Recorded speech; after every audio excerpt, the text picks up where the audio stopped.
You know who it is, the horror flick, Digger Ditch, Super 6, Big Mitch. And I'm kicking in those with 03 O's. And I'm bringing 28 101s because we Vegas Suns, it's the Chronicles. And you in the Meadowlands. Yeah, you in the Meadows, man. And you already know what made me. 530, what that mean? Oh, that boy Desert, baby. You already know. Look at it. Look at it. Hubba Dub Scrub, 22-inch gold data. Dangs. And Big Bolo Yang can never be on McLean's, man. You already know. Welcome to Vegas Chronicles with the whole Super 6, Mr. Digger Ditch, Big Mitch. And today, like any other day, y'all know what we do. We kick actual factuals. And no additives, no preservatives. None of that stuff. Just raw and uncut like what? Like summer sausages and crackers. Shout out to everybody that's been supporting my platform. Shout out to everybody that's been rocking with me, man. I want to send a special shout out to Muck, man, and Bun Bun, man. I appreciate you two brothers, man, rocking with me from day one, man. And I'm truly humble, man. For the things y'all been doing for me, man. And I won't forget it, man. Shout out to The View. Shout out to Wrigley States, man. Them some good brothers up over there, man. And we should have been put this thing together, man. But anyway, let's jump right off into it. You know, I correspond with my audience. And they ask me questions and I try to answer them. I have no control over what they ask me. So if they ask me something y'all don't want to hear, my apologies. But, yesterday somebody asked me about the Gerson, you know what I'm saying? And what happened, I spoke on why they tore the Gerson down. It was because of a bacteria and a virus they found in the soil, plus asbestos in the walls over there.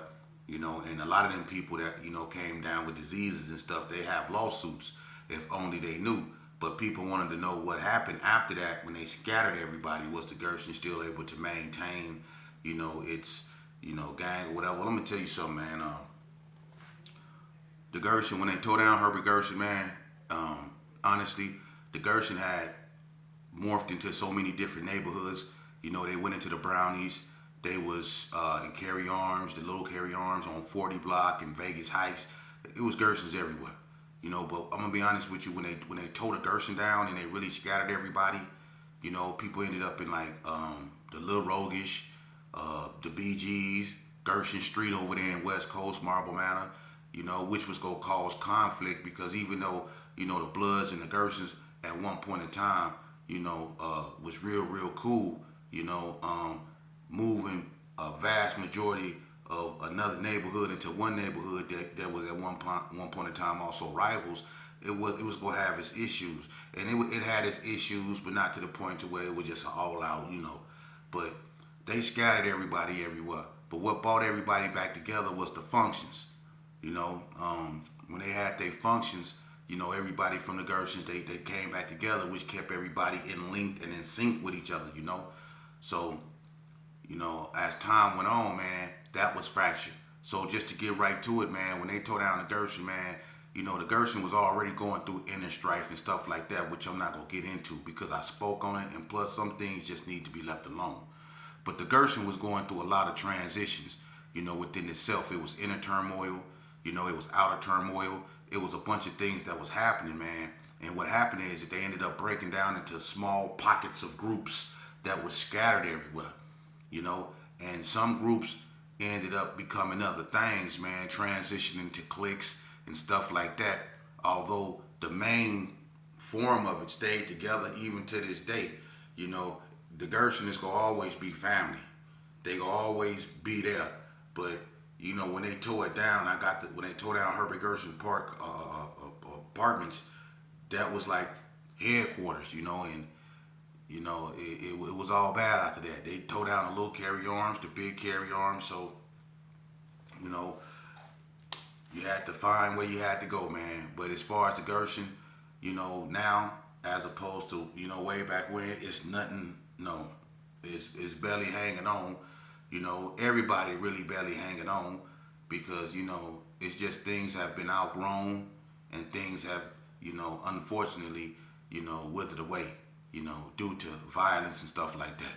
So when it come to Herbert Gerson, that's what happened. They scattered everybody off into like different areas, and they became like fractured groups of people, and they came together during functions and stuff like that. But now it's all bad, So moving along from that, because I don't really want to get too much into that, because it'll get other people emotional. And I spoke on that before, and no need to go over that.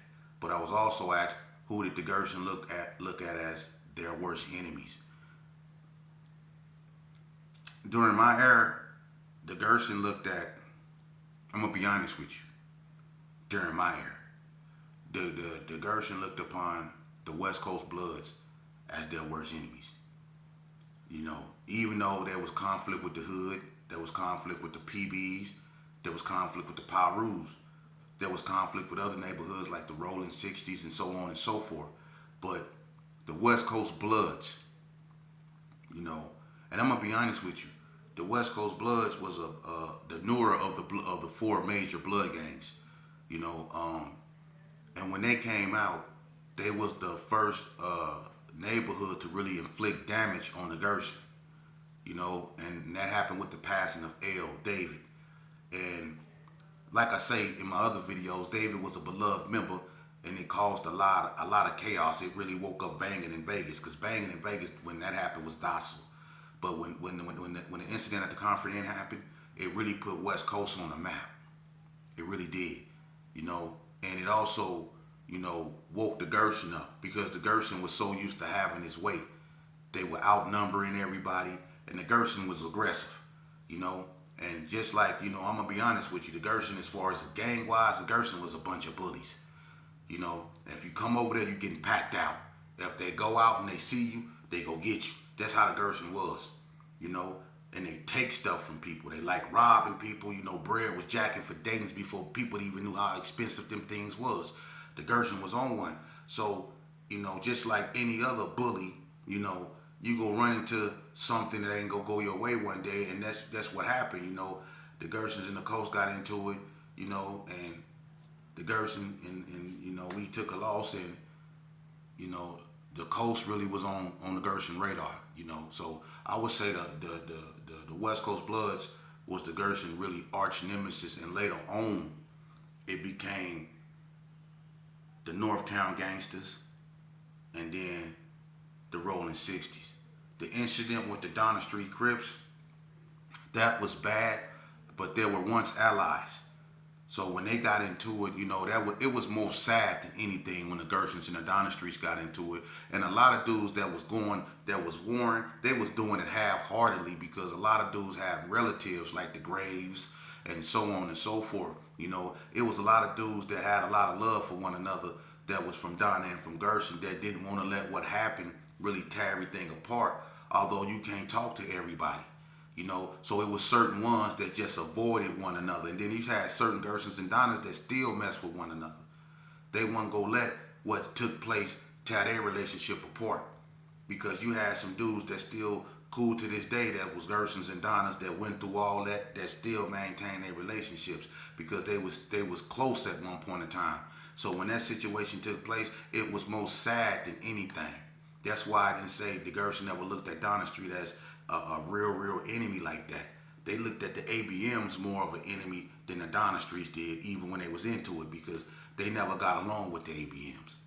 You see, it's just like when Donna Street went to war with the White Streets. That was sad, because those cats is all family, you know.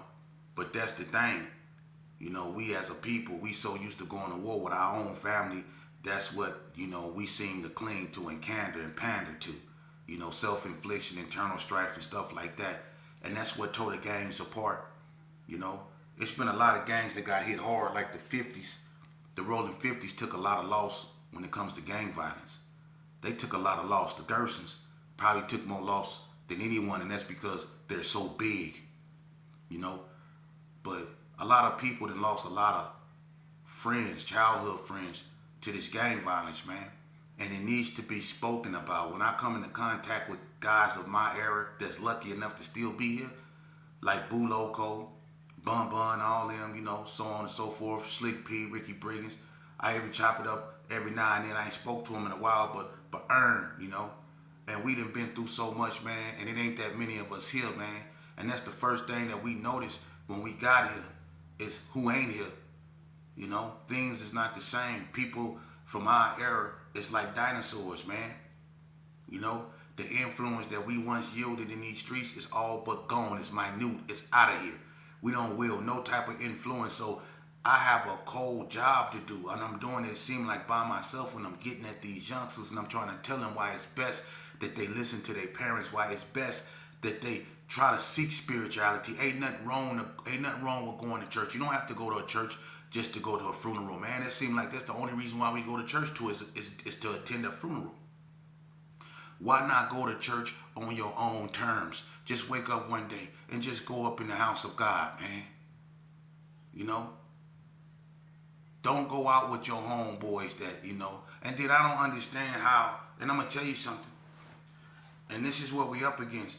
These youngsters out here, especially the little black boys, man, they so gone and so seduced with materialistic stuff. They think this stuff around their neck, that jewelry and all that stuff around there, that they be flashing. And what's up with this red bottom stuff, man? When dudes start talking about they wearing red bottoms, I thought that was a female thing, man.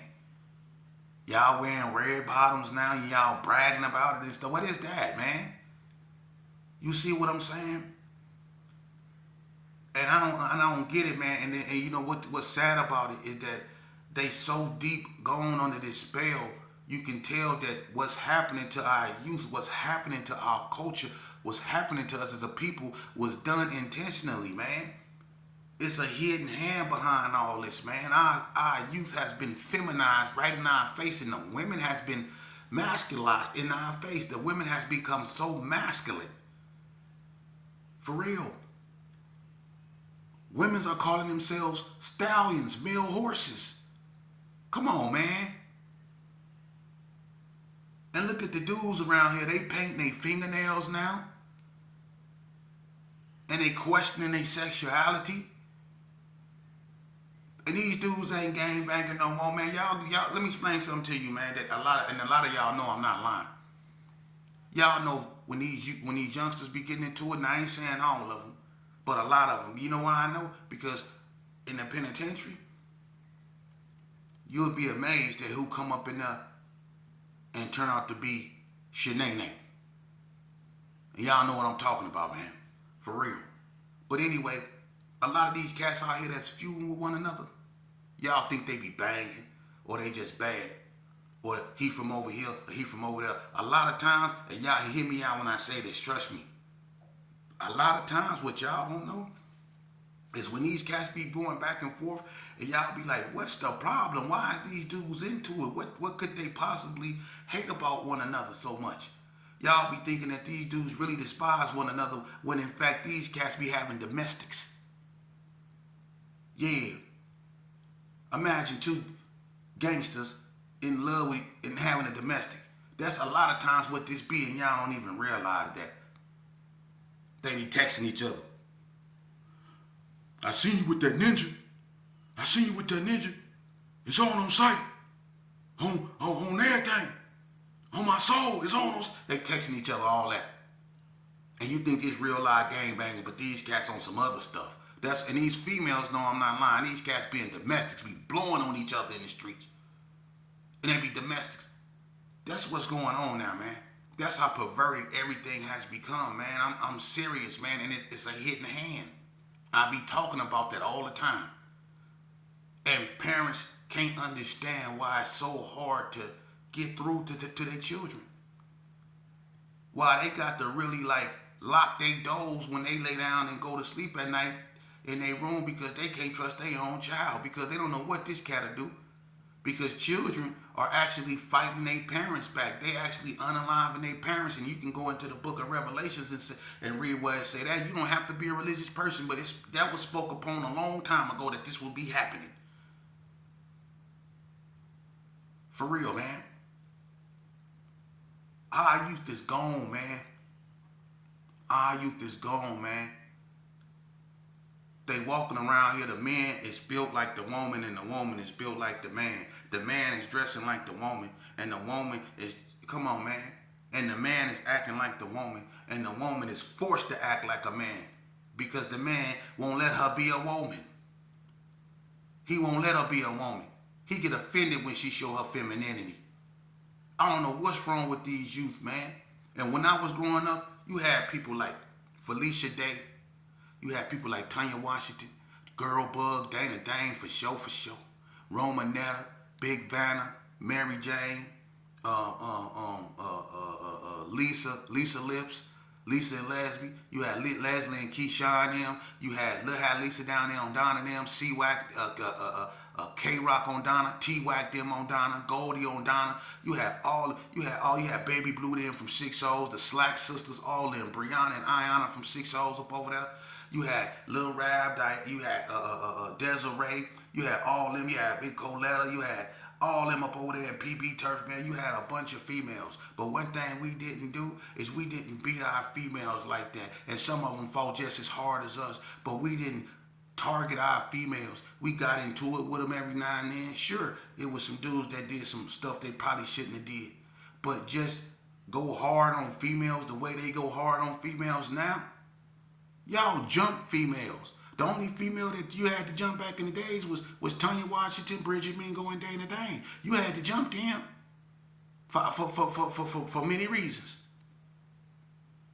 Hey, by the way, speaking of Tanya Washington, hey, Ski Dog, you remember when I think that was you and Trip Mac? Y'all got into it with Tanya Washington over there, I think at Doolittle, when y'all was going to that school continuation thing. And I think she was pregnant by the Joker, by Tony Poole. And y'all, and Ski, remember you kept calling her that S word, you kept disrespecting her, and she told you to call her another one, and you did. And she blitzed you, she hit you with that 4-piece from hell, boom, boom, and she pushed your curl over there. Yeah, you had, hey look, your curl, you used to have a long, you gotta have a Hawaiian silky, but when she got through with that, you had a West Philly. Hey, listen, she pushed your curl way over there. Remember that? And she picked up that weight and she was finna bust Trip Mac Wendell. And y'all had to jump that girl. And she was pregnant. That's how hard she fighting. So some of them, because I remember her and Snoop from 40, y'all remember her and Snoop from 40 Block? I had that fight at Biltmore. Keep it real, who won that fight between Tanya Washington and Snoop at Biltmore? Man, listen. Tanya had him sleep. The only reason why she didn't knock him out is because she had on these like boots and she kept slipping. But listen, Tanya had Booby sleep and hit him and woke him back up. And he had to pick her up and slam her. But after he slammed her, he couldn't do nothing else. They had to break it up because he was drunk. But if she didn't have on them boots, she had on like some boots and she kept slipping. Man, come on, man. Come on, man. So you have females that fought hard, but we didn't go hard on them like that, man. Nowadays, these cats right here, man, come on, man. Y'all act like y'all hate females, like y'all hate women. And I think because a lot of y'all want to be women. For real. Listen, youngster. One thing you gonna realize, I don't care who you think you are or how tough you think you are. One thing you go respect, even if you have to learn the hard way, man. You go respect. You listen. If you get put in one of them cells up there, and I hope you don't. You go realize right then and there, you ain't no gangster. You ain't tough. And when they late for lunch and they late for breakfast or whatever, and your stomach touching your back. Yeah, it's gonna get like that, especially in a fish tank. See, in a fish tank, when you first go up there to the pen, see, do your big homies tell you this? Because if they don't, get away from them. You should know this. When you first get to the penitentiary, they go prod on you like you some type of cattle. The first thing they go do when you get off the train and get off the bus, they go line you up against a wall at Hot Desert State Prison. And the first thing you go do, and when you get there, is they go threaten you. That's the first thing they go do. They gonna threaten you. They gonna tell you to put your nose and toes against that wall. And you can't look this way or that way. And if you do, ask War Machine, the MMA fighter, what happened. They was waiting on him, and he a mixed martial artist. That don't mean nothing up in there. It don't matter how many fights you won, how much cauliflower ear you got. It don't matter none of that. Listen, War Machine went up in there, and he thought he was tough and all that there. They was waiting on him. And they told him nose and toes against that wall. And he moved. And they put him in the mood that he was real familiar with. It was called a suplex. They slammed him on his head so, man, look. And he was already in shackles. So you already know he ain't had no control over that land, and he landed on all head. Man, look here. And they worked him, dragged him, moved him around. They cleaned the floor with him. When they got through with War Machine, it was clean. It could have passed any kind of inspection up in there. Because they cleaned that whole area with him.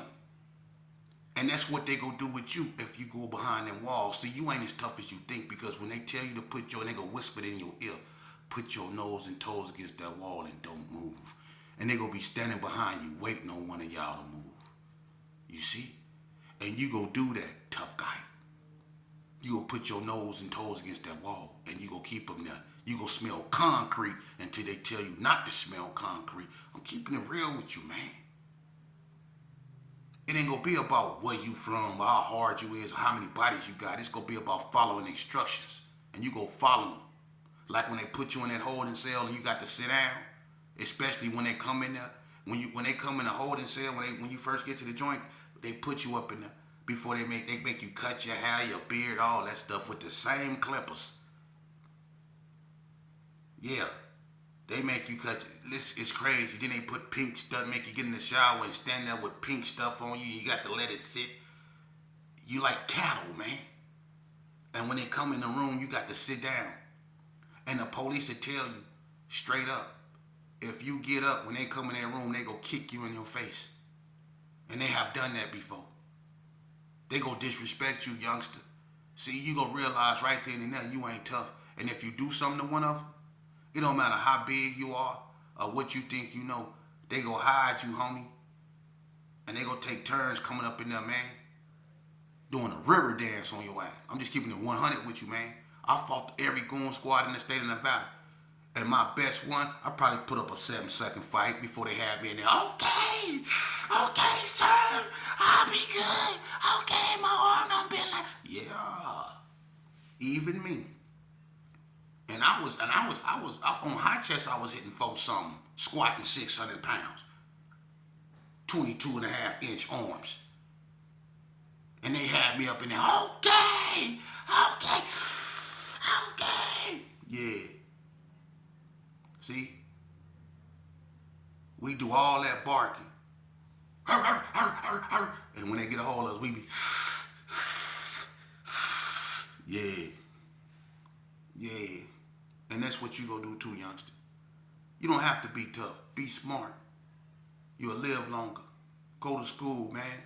Get away from something that's unhealthy for you, man. That's all we saying. For real. I done been out there in them streets. I done got in shootouts, homie. When it come to doing drive-bys, I'm in the Hall of Fame. I done did so many of them. But I have nightmares. You know why? Because I know when I did some of them drive-bys, when I went through the coast and I shot up the coast, or when I shot up Piru Turf, I know that I could have hit anything out there, man, because I was blind as it is. Listen, I was squinting back then. I needed glasses back then. Ain't no telling what I didn't, you know what I mean? So when you do that stuff, it's nothing good about that. Ain't nothing good ever came out of gang banging. Ain't nothing good ever came out the Gersons hating the Pirus. We all family, man. We all bleed red. It don't matter where you from, homie. We all family, man. For real. And at one point in time, before we let that bull crap come in between us, we acted like that. We was family. See? At one point in time, we wasn't on that, man. We was all at Doolittle. We was all at City Pool. You see? We was one. It was about the drill team, the Dinettes, the Hot Steppers, and all that old stuff, man. The Westernettes, it was about that. The Sprees, the mini trucks. Vegas had a vibe, man. We wasn't on none of that, man. If y'all had an issue, we got out. We drew big crowds. Everybody came to see the fight, whether it was at Doolittle, whether it was at Valley View. People came to see the fights. See, that's how you got your name in the streets. It was but what you did with these right here. That's when they talked about you. That was the best of us. Because the people that did it like this here, they did it all day long. But they didn't disrespect their women.